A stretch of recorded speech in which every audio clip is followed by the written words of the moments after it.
네, 안녕하십니까. 저는 아세아 연합신학대학교에서 기독교 교육과 상담을 가르치고 있는 전병철 교수이고요.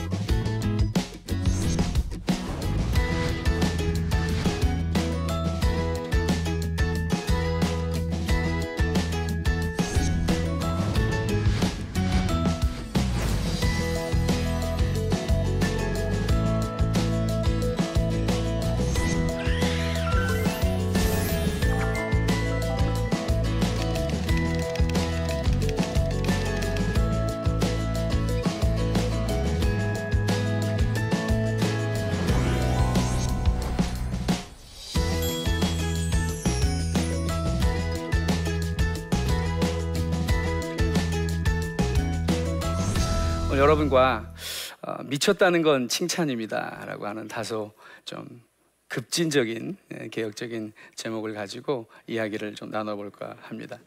여러분, 기독교라고 하는 종교에 대해서 어떻게 생각해 보셨습니까? 바깥에서 보기에도 그렇고 우리 인사이드에서도 그렇고. 저는 목사 아들로 태어나서 자랐지만 대학교 때 좀 교회를 좀 멀리 했다가 다시 하나님의 은혜로 신학대학원에 와서 목회자가 되긴 했지만 신학이라는 것과 또 말씀이라는 것을 배우면 배울수록 기독교는 참 역설의 종교다라는 생각을 하게 됐습니다. 그리고 성경도요, 굉장히 역설로 가득 차 있는 책입니다. 약해져야지 그게 진짜 강해지는 거라고 그러죠. 또 원수를 사랑하라고 이야기하죠. 바울이라고 하는 사람, 우리에게 복음을 전해줬던 전초가 됐던 최초의 사람이죠. 그분의 예를 봐도 그렇습니다. 그의 삶이 사실 이해가 가지 않습니다. 최고의 자리에 있었을 때 자기가 가지고 있었던 모든 것들을 배설물이라고 하지를 않나. 고린도후서 6장 8절부터 10절까지 보니까 우리 예수 믿는 사람들은 사실은 근심하는 사람 같지만 항상 기뻐하고, 가난한 사람 같지만 많은 사람을 부유하게 하고, 아무것도 가지지 않은 사람 같지만 모든 것을 가진 사람이라고 이야기합니다. 그 안에 역설이 많이 있습니다. 어떻게 아무것도 가지고 있지 않은데 사실은 그것이 다 가지고 있는 사람이라고 이야기합니다. 저는 28년 전에 미국으로 이민을 갔었는데요. 그래서 한국에 와보니까 기독교가 굉장히 많이 욕을 먹고 있더라고요. 교회들도 욕을 먹고 있고. 그래서 가만히 들여다보니까 기독교가 욕을 먹는 이유는 우리가 못났기 때문이 아니더라는 거예요. 우리가 또 약하기 때문이 아니라는 겁니다. 오히려 우리가 너무 강하기 때문에 욕을 먹고 있다는 것입니다. 지나치게 강하기 때문에 세상은 우리를 비판하기 시작합니다. 기독교의 그 독자 있잖아요. 기독할 때 독자는 독할 독자가 아닙니다. 사실 독특할 독자여야 된다고 생각을 합니다. 기독교는 독특한 종교입니다. 역설의 종교이고, 세상 사람들이 이 십자가의 복음을 이해하지 못하면 기독교의 가르침은 전혀 이해될 수 없는 역설의 가르침들입니다. 대부분의 사람들이 대학을 졸업할 때 위대한 꿈을 가지고 졸업합니다. 유명한 사람이 되고 싶어하고 잘 나가고 싶어하죠. 아무도 그냥 그럭저럭 살아야 되겠다라는 마음으로 대학을 들어가고 대학을 졸업하는 사람은 없을 것입니다. 아무것도 아닌 존재가 돼야지 나는, 그런 사람 없죠. 다 잘 나가는 사람, 유명한 사람, 이렇게 되고 싶어 합니다. 그런데 그리스도 예수의 복음을 알고 나면 아무것도 아닌 존재가 되면 될수록 나를 통해서 그리스도 예수의 그 존재가, 또 피 묻은 복음이 더 잘 드러나게 된다고 이야기하는 것이 성경입니다. 복음을 알지 못하는 사람이나 복음을 아는 사람이나 목표가 똑같기 때문에 교회가 욕을 먹고 기독교가 비판을 받는 것은 아닌가라고 생각해 보게 됐습니다. 그런 면에서 기독교 교육은, 제가 가르치고 있는 학문은 교리 교육이라고 볼 수 있습니다. 한때는 교리가 너무 고리타분한 거라고 생각하기 쉬웠는데, 사실은 우리가 신앙생활을 살아가는 데 있어서 가장 중요한 뼈와 같은 역할을 해주는 것이, 등뼈와 같은 역할을 해주는 것이 교리 교육입니다. 그렇기 때문에 교리 교육은 사실 아주 자극적인 내용들을 가르치는 것이 아닙니다. 자극적인 것을 가지고 사람들을 혹하게 하는 것은 이단이라고 이야기합니다. 그렇기 때문에 진짜 신앙은 그 단순한 것을, 지루함을 견뎌내는 신앙입니다. 자꾸 사람들은 자극적인 것, 달콤한 것들을 좋아합니다. 그래서 사도 바울도 성경에 마지막 때가 되면 될수록 사람들이 자신들의 귀를 간지럽히는 메시지에 현혹된다고 경고합니다. 여기 오신 분들은 그 자극적인 메시지에 속지 않으셨으면 좋겠습니다. 신앙생활에서 가장 위험한 것이 유행을 타는 것입니다. 누가 이렇게 했다, 누가 저렇게 해서 성공했다 그러면 쫓아가는 겁니다. 한국 사회에 한때 제가 잠깐 대학원 공부할 때 한국을 자주 방문했었는데요.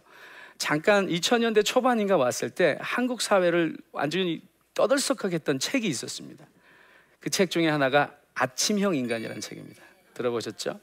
일본 저자가 쓴 책인데 책을 좋아한다는 일본에서는 그렇게 많이 팔린 책이 아니었습니다. 근데 한국에서는 150만 권인가 이상이 팔렸다고 합니다. 근데 그 책의 주제가 뭔지 아십니까? 아침마다 벌떡벌떡 일찍 일어나면 성공한다는 것입니다. 근면성실입니다. 한번 생각해 봤습니다. 그 책이 알려주는 성공의 내러티브가 맞다면 아침에 일찍 약수터에 있는 사람들은 다 성공한 사람이어야 됩니다. 근데 그 약수터에 있는 사람들은 뭐 합니까? 책 모자 쓰고요, 뒤로 걸어가면서 이렇게 손뼉 치고 다니더라고요. 사도 바울은 사실 누가 봐도 미쳤습니다. 무엇보다 복음에 미쳤던 사람입니다. 미쳤던 사람이기 때문에 자기의 근면성실 혹은 자기의 신앙적 열심이 아니라 은혜를 강조했던 사람이고요. 은혜라고 하는 것의 뜻이 뭔지 아십니까? 은혜는 내 노력과 아무런 상관없이 거저 주어지는 선물이란 뜻입니다. 우리는 은혜라는 표현을 하지만 세상 사람들은 재수가 좋았다 얘기합니다. 재수가 좋았다는 것과 은혜는 내 노력과 아무런 상관이 없다는 공통점을 가지고 있습니다. 미쳤기 때문에 자기가 가지고 있었던 그 훌륭한, 오늘날로 치면 서울대학교 혹은 하버드대학교 같은 좋은 학력을 배설물, 쉽게 말하면 똥이라고 여겼다고 합니다. 교회는요, 세상을 변화시키고 변혁시켜야 할 소명이 있는 공동체입니다. 그렇기 때문에 세상을 본받지 말고 세상을 변화시키라고 교회를 부르셨습니다. 그런데 교회가 보면 세상과 담을 쌓고 있습니다. 세상과 담을 쌓고 어떻게 복음을 전할 수 있겠습니까? 세상을 바꾸려면 미쳐야 됩니다. 복음에 미쳐서 그 뜨거운 열정을 가지고 세상 속으로 들어가서 세상을 뒤집어 엎어야 합니다. 그렇기 때문에 복음에 미쳤던 사람들이 세상으로부터 쟤네들 미쳤네 라는 말을 듣는 것은 당연한 일입니다. 두려워하지 말아야 할 일입니다. 복음에 미쳐있는 교회를 향한 세상의 비판은 너무나도 당연한 일이기 때문에 어떻게 보면 우리는 안 해도 되는 일들을 하는 사람들입니다. 그렇기 때문에 세상 사람들은 이해하지 못합니다. 근데 교회가 욕을 먹는 이유는 그렇게 안 해도 되는 일들 때문에 쟤네들 바보 같아, 미친 것 같아가 아니라 안 해야 되는 일들을 하기 때문에 욕을 먹고 있습니다. 안 해도 되는 일을 하는 것은 거룩해지는 것입니다.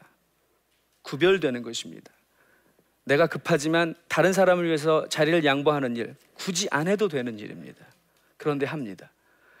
근데 많은 교인들이 복음을 안다고 이야기하지만 삶으로는 모르기 때문에 안 해야 되는 일들만 골라서 하는 이기적인. 그래서 누가 그러더라고요. 교회 다니는 사람들은 술 안 마시고 담배는 안 피우지만 더 악질 같은 사람들이라고. 그 얘기를 들을 때마다 가슴이 너무 아프지 않습니까? 저는 그런 면에서 모든 그리스도인은 세상을 흔드는 락커라고 생각합니다. 제 머리가 좀 길죠? 락커라서 그렇습니다. 락이라고 하는 음악의 장르는 힙합과 마찬가지로 저항 정신에 뿌리를 두고 있습니다. 그런데 반항과 저항은 다릅니다.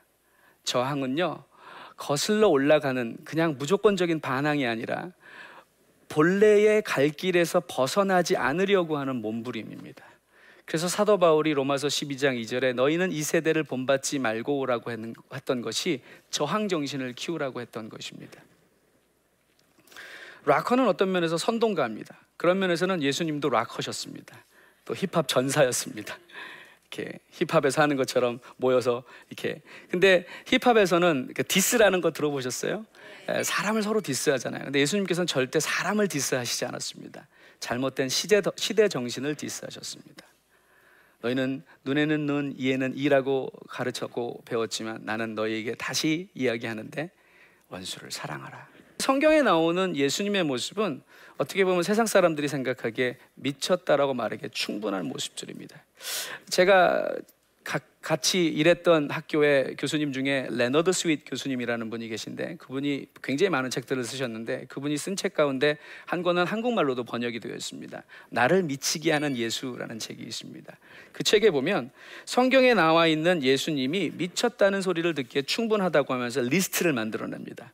99마리의 멀쩡한 양을 우리에 버려두고 한 마리의 잃어버린 양을 찾아 나서는 모습이 정상적이겠냐는 거예요. 방탕한 아들이 돌아왔다고 자기 것을 모두 돌려주는 아버지의 모습이 얼마나 정상적일 수 있겠냐는 거죠. 막판에 잠깐 일한 일꾼들에게도 아침부터 열심히 일한 일꾼들과 똑같은 임금을 나누어주는 주인의 모습이 어찌 제정신인 것처럼 보이겠느냐고. 원금을 지킨 사람은 꾸중하고 위험을 무릅쓰고 투자하는 사람을 칭찬합니다. 잔치가 끝날 때까지 기다렸다가 최상의 포도주를 공급하는 주인의 모습, 하루 고비를 넘기려고 1000명을 먹이려고 광주리를 꽉 채워서 남기는 선생의 모습, 이 모든 것들이 예수님의 모습 아닙니까? 한술 더 트는 것은 저와 여러분 같은 정말 죽어 마땅한 죄인들을 살리겠다고 하나밖에 없는 아들을 십자가에서 죽이는 아버지의 모습, 이건 제정신이 아닌 거죠. 그리고 십자가의 복음 때문에 사도 바울이라는 사람이 겉으로는 난 이제 십자가 때문에 연약함을 자랑하겠습니다. 미친 거죠. 누가 연약함을 자랑합니까? 그래서 사람들은 그리스도가 십자가에 달렸다는 것에 대해서, 유대 사람들은 그 십자가의 비밀을 알지 못하기 때문에 그 유대인, 예수님도 유대인이셨는데 하나님의 아들이었던 예수 그리스도께서 십자가에서 죽으셨다는 사실에 대해서 거리껴합니다. 부끄러워합니다. 또한 그 예수 그리스도의 문화의 전통을 알지 못했던 이방인들은 그것을 어리석은 일이라고 부릅니다. 그런데 교회 다니는 저와 여러분조차도 십자가 때문에 모든 것들을 버리는 일들을 어리석은 일이라고 부르고 있습니다. 그런데요, 진짜 복음은 그 거리끼는 일이고 어리석은 일을 붙잡는 것입니다. 누가 봐도 미친 짓입니다. 누가복음 18장에 보면 젊은 부자 관원이 나옵니다. 그리고 제가 서두에 언급했던 바울이라는 사람이 있습니다. 두 사람 다 모태 신앙입니다.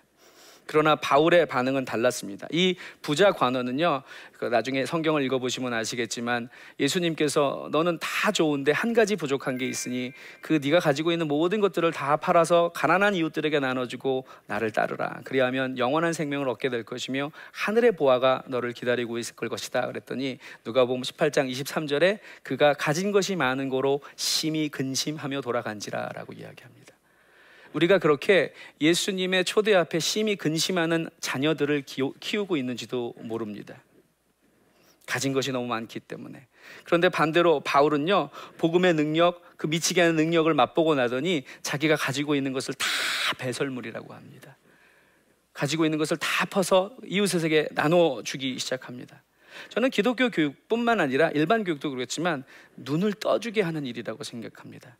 저는 많은 그리스도인들이, 교회 다니고 있는 이방인들이 어떻게 보면 이 복음의 눈을 좀 더 떴으면 좋겠다고 생각합니다.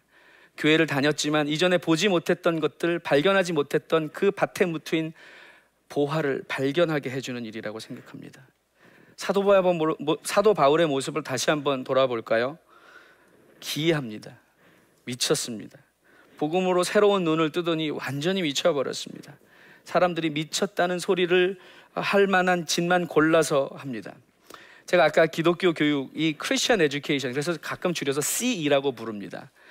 저는 CE를 또 다르게 표현하면 Crazy Education, 사람들을 미치게 만드는 교육이라고 생각합니다. 종교개혁 아까 잠깐 말씀드렸는데요, 이 종교개혁자 마틴 루터가 로마 제국의 황제가 마지막으로 그 변론할 기회를 줍니다.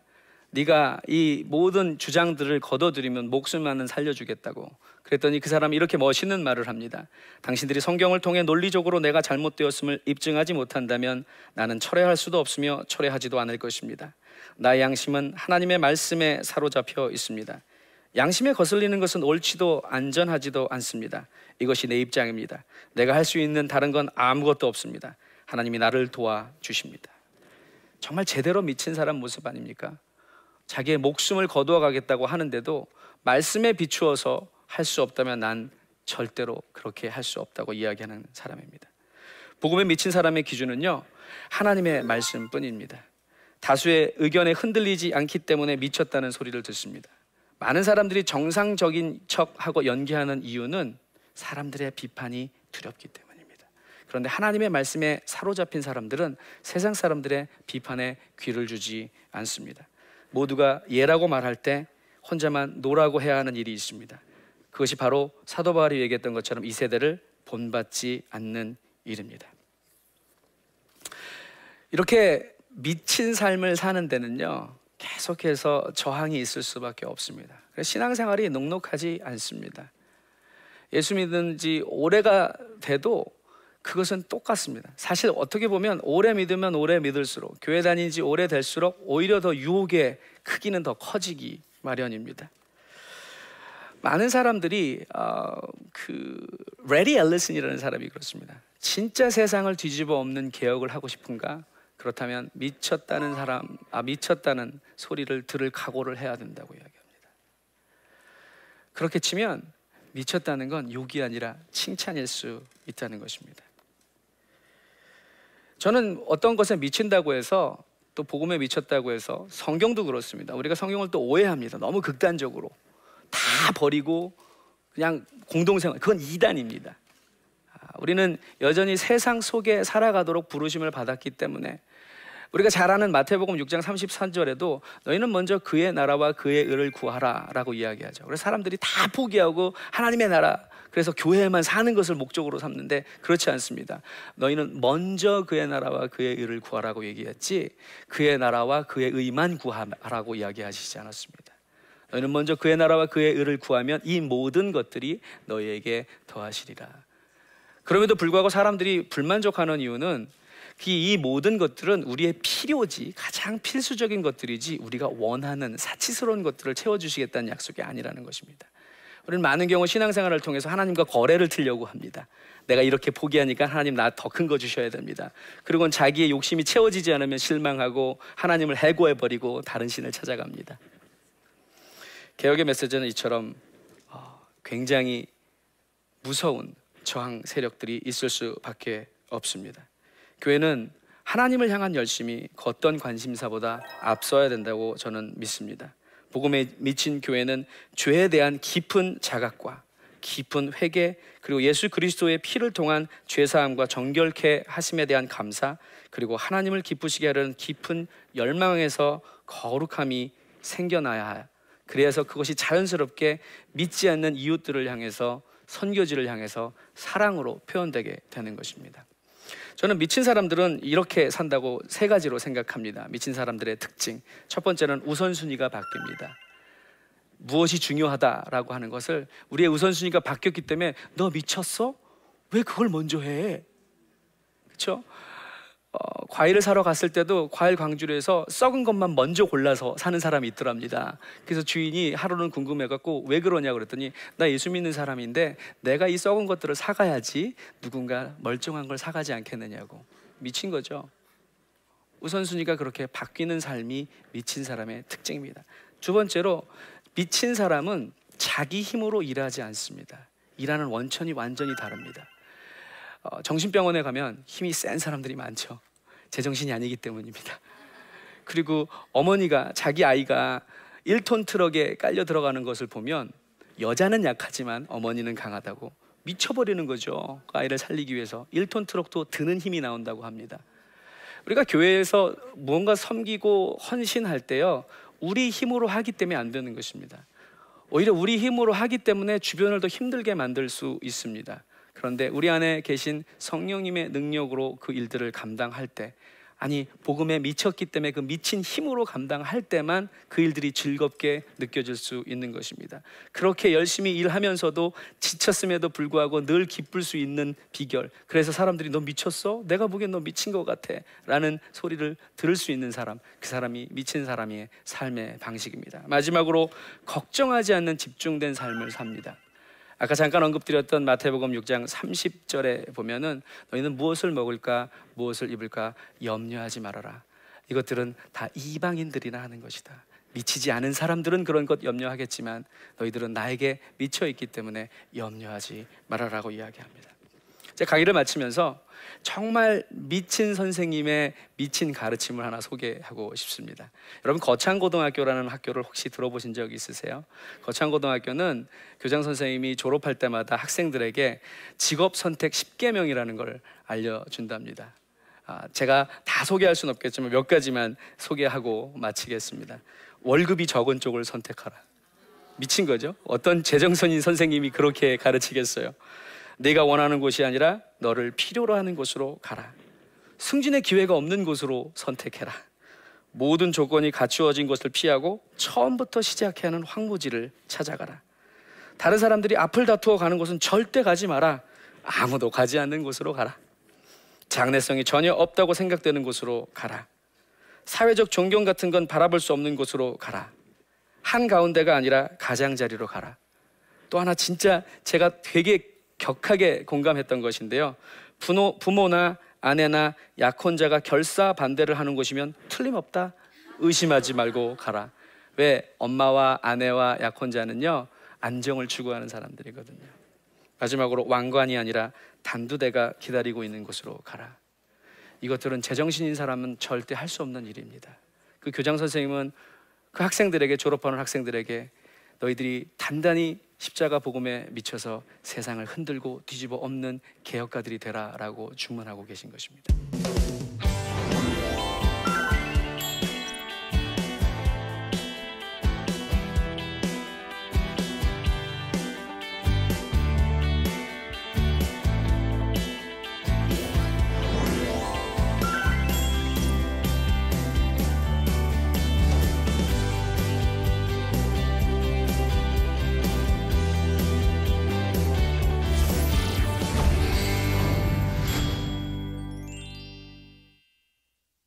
교수님 외모만 보고 오해하는 분들도 있을 것 같아요. 외모 때문에 안 좋은 얘기를 듣는다거나 불편한 시선을 느낄 때 부담스럽지 않으세요?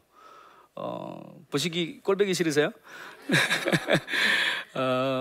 처음에 왔을 때는 머리를 기르진 않았고요. 이렇게 어쩌다가 기르게 됐는데 누가 그러더라고요. 머리를 기니까 자유주의라고. 그래서 제가 퍼뜩 생각해, 그럼 대머리는 근본주의냐고, 파마머리는 복음주의냐고. 볶음머리니까. 외모를 가지고 사람을 뭐 자유주의다, 엉망이다 뭐 이렇게 판단하는 게 오히려 좀 우스운 것 같아서 그때부터 그냥 제가 머리를 기르면서 트레이드마크처럼 삼고 있습니다. 또 락커들이 머리를 기르니까요. 그래서 이제 저희 학교에서는 학생들이 오히려 제가 머리를 자르겠다고 할까 봐 두려워하는 친구들이 더 많습니다. 그래서 교수님, 우리 학교의 트레이드 마크시니까 계속 머리를 길러달라고 이렇게 얘기해서 계속 기르고 있는데, 불편할 때도 있긴 있습니다. 뭐 또 어떤 강연에서는 강연 직전에 취소하기도 하고요. 제 사진을 못 보고 제 강의만 들었다가, 혹은 제 목소리만 멋있으니까 들었다가 외모 보고서는 그런 분들 계신데, 그런데 크게 개의치 않으려고 생각하고 있습니다. 언젠가 뭐 또 하나님 마음 주심을 머리를 자를 수도 있겠지요. 네. 오늘 제 강의 재미있게 들으셨어요? 네, 잘 들으셔서 너무 감사하고 제 최고의 관객들이셨던 것 같아요.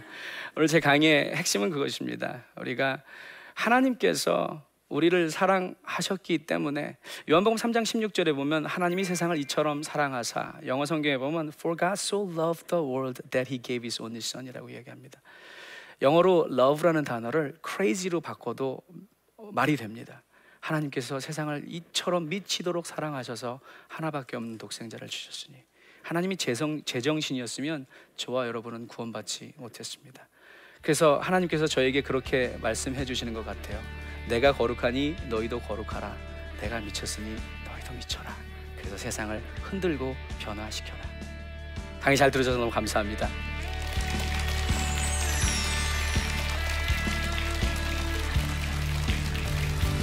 저와 여러분이 보기에도 그 아이들이 행복하게 키워나가는 방법, 그것이 가정과 학교와 교회가 함께 어깨동무하는, 연합하는 교육의 비결이라고 생각합니다.